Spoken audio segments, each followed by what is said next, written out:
Nagbabalik kami rito sa Calle Crisologo sa Vegan para sa ating UH Almusal Festival. Mga kapuso, ang nakikita ninyo ay ang mga estudyante, mga dancers ng Vegan City Cultural Troupe.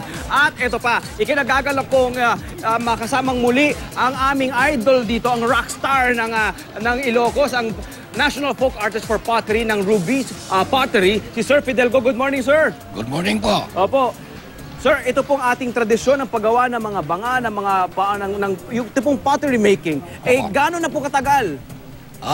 Wala pa akong Kastila noon. Wala pa. Nandito na po ang jar making. Talaga, very good ha. So, alam niyo si Sir Fidel ang authority, ang foremost authority pagdating sa paggawa nito. Pwede po natin masubukan niya. Pwede mo turuan?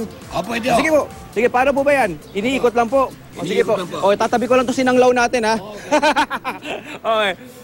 Okay. So, sir, yan, pakihawak niyo lang po itong mikropono ninyo. Yan. So, papaikutin lang. Tapos, meron tayong luma. Ito po. O, lalagyan natin to. Okay. Yan. Tapos po, papaikutin lang natin. Hindi. Baliktad.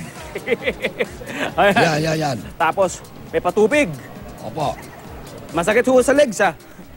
Hindi. Pabayaan mo na.